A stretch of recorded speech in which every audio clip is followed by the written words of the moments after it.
Hey guys, Paul here. So today I wanted to talk about what I consider to be the homogenization of Yu-Gi-Oh's extra deck summoning mechanics, and just share my thoughts on it, hear what other people have to say. When I say homogenization, you might be thinking I'm talking about like, oh, everybody's just running the same extra deck cards. And that's not really the point of the video. I mean, it isn't untrue. There are lots of really good, strong, sort of staple extra deck monsters, but I'm more so talking about the actual mechanics and the way that these summons work and how they all kind of seem to be melting together and converging a little bit. So I think the best place to start with a conversation like this is, what makes each summoning mechanic unique and sort of where they started versus where they are now. So if you start with fusion monsters, they were not good. Fusion summoning in the early days of Yu-Gi-Oh was kind of just a recipe for disaster. You had to have polymerization, you had to have two specifically named fusion material monsters, and then once you had all of that, you make your fusion monster that had terrible stats and no effect, and it was just overall asking way too much in card advantage and stuff like that to end up with just nothing really worth your trouble in return. As the years go on, of course, fusion monsters change. They get better effects, they get easier material requirements. One of the big sort of advances being like the cards like Elemental Hero Absolute Zero, where it's like a hero monster and a water monster, or a Shaddoll fusion and, Shaddoll plus light monster makes construct, right?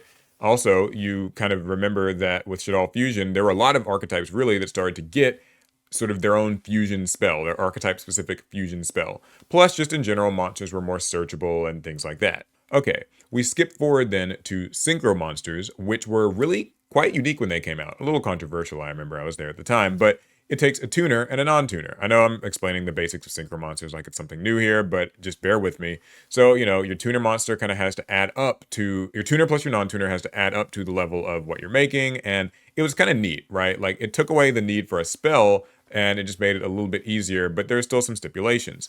XYZ monsters, I would say, even further streamlined the extra deck process where it's just two monsters that are the same level, likely like a level 4 or something, so you end up with things like the rank 4 toolbox, and you overlay the monsters, and then like now your XYZ monster kind of gets to use its materials by like detaching them for effects, and so it felt still really very unique. Okay, now we skip to link monsters, and that's sort of where this real conversation begins to sort of take shape. Link monsters are kind of just nothing really. Like they take two monsters or three monsters or whatever, and it's just warm bodies. If you look at the vast majority of the link monsters used today, their materials will just be something like two monsters with different names, or two plus effect monsters, or two non-link monsters. I don't know, things like that. And obviously, the generic sort of application of link monsters makes them really easy for people to use. And it actually gives them some really nice benefits. Like you can make a Nightmare Phoenix to pop a troublesome back row card and then like keep your combo or whatever else going. Cool, fun. The thing is, though, Link monsters are a little bit more dull because I don't really know what the flavor is with them. Like, you're just using warm bodies, anything will do, and you turn it into a Link monster and just sort of reap the benefits.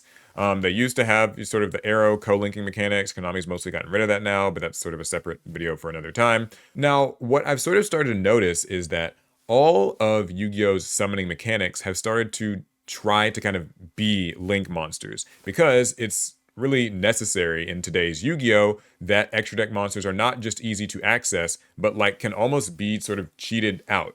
So let's go back then to fusion monsters and sort of see how it got this way. We obviously have contact fusion, which is the closest thing to link summoning. It's like basically, link summoning a link 2 monster.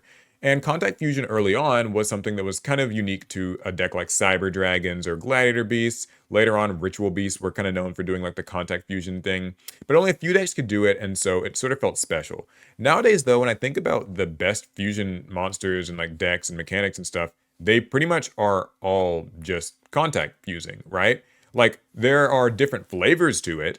You could take a card like Blazing Cartesia, right? To kind of take the place of a spell, and then you're just using it and another monster, and you're making a fusion. It's efficient because it means you don't have to have a spell card. Granted, I know Branded's got access to Branded Fusion, which is busted and good for a bunch of other reasons, but Blazing Cartesia is link summoning to some degree. And also, you look at maybe a card like Thunder Dragon Colossus, right? Where it's kind of just fusion summoning itself. Like, you've used a Thunder Monster's effect, and so now you just tribute any Thunder Monster, and poof, Colossus is there. It might as well be a Link 1 monster. I mean, you don't even have to use like a Thunder Dragon monster to make it. It's just any Thunder, and it can be like splashed in decks sometimes and stuff like that. but it doesn't, like, what are you fusing there, really? Like, it's kind of not really fusion summoning anymore.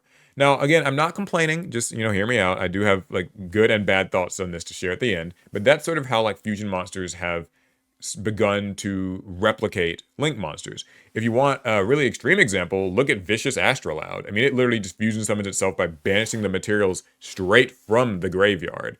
And then you've got things like tier laments and even like a lower tier deck like ninjas. They don't actually have like really a dedicated fusion spell. You just kind of like send the monsters. Okay, so what about synchro monsters? Well, I think that the really obvious example here would probably be cards like Chaos Angel that just don't actually take tuners.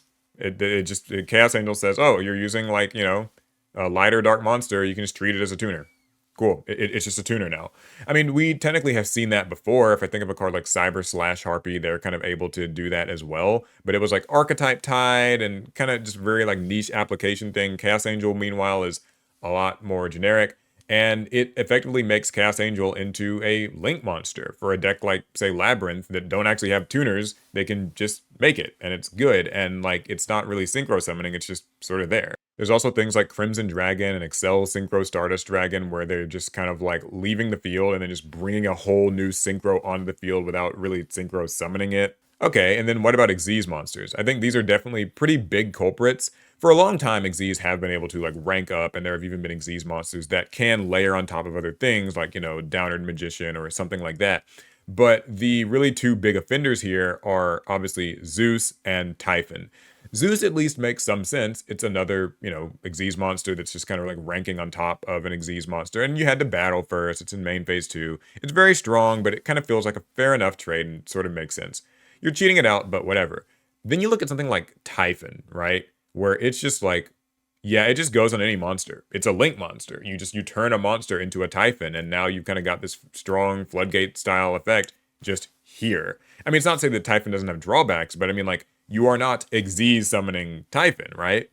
So I think Xyz definitely have kind of started to copy link monsters in that way. This technically even goes for ritual monsters to some degree. Like if you look at Voiceless Voice, really, it's not doing like ritual summons in the normal way. You barely actually use the ritual spell to do it. They have several effects that can just kind of like summon ritual monsters out on their own, almost like Link 1s, even from the deck. So overall, just zooming out on it some, it feels like Konami has really kind of just meshed all of the extra deck summoning things together. They all sort of just feel like they're copying Link monsters. They're requiring as few external parts and sort of needed things, and in my opinion, are kind of losing some of their identity in the process. I mean, the charitable way to look at this is probably that, well, this gives a lot more decks options, and they sort of get creativity with like the extra deck as a toolbox, right? More decks are able to use something like Chaos Angel, or a lot of decks can make use of Zeus and Typhon, and that's really cool. But on the other hand, I guess it's like, well, if that's the case, what is a synchro summon really if it's just for Chaos Angel? What is an Xyz summon if it's really just putting Typhon on something? What's a fusion summon if you actually just kind of like plopped Colossus out, like it just showed up? I think it also speaks to maybe like Yu-Gi-Oh's design space starting to just feel a little bit cramped because every summoning mechanic is just sort of a different form of link monsters. It feels like what more can we really do? And everything's just sort of having to kind of copy each other. It's part of the reason why I think that Yu-Gi-Oh really can't afford to get a new summoning mechanic, as cool as it would be to have one, because it feels like we just explored everything already. We've had monsters shuffle themselves back into the deck in various different ways. We've had cards banish themselves. We've just done everything you can possibly do to turn two monsters, or in some case, one monster, into a card from your extra deck. So if there is a new summoning mechanic, I just don't really know what design space it would really occupy. And to be clear, I mean, I think it's cool when it's like an archetype specific thing, like if, Ritual Beasts can do contact fusing that can kind of make them unique, but when any deck can make these cards, well, then it's just sort of a generic thing. One other thing worth mentioning is that we have found over time a lot of these things just sort of get themselves banned. Colossus being so easy to make had kind of been part of what got it banned, right? A lot of the strong Link 1 monsters were banned because they're Link 1 monsters, and we know how good Link 1 monsters are. Overall, I don't know. I guess I just find myself mixed. Like, it's cool that a lot of decks can access the extra deck as a toolbox, and it certainly gives more decks options and makes the game kind of feel more dynamic and broadens what you can do,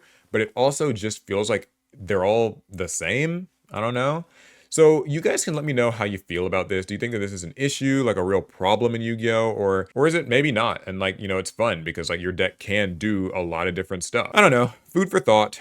Certainly something that I just wanted to make a video on and hear you guys' opinions on in the comments. So yeah, I will see you guys in the next one, or actually down in the comments. I'll also be responding. Okay, cool. All right. Talk to you guys later. Bye.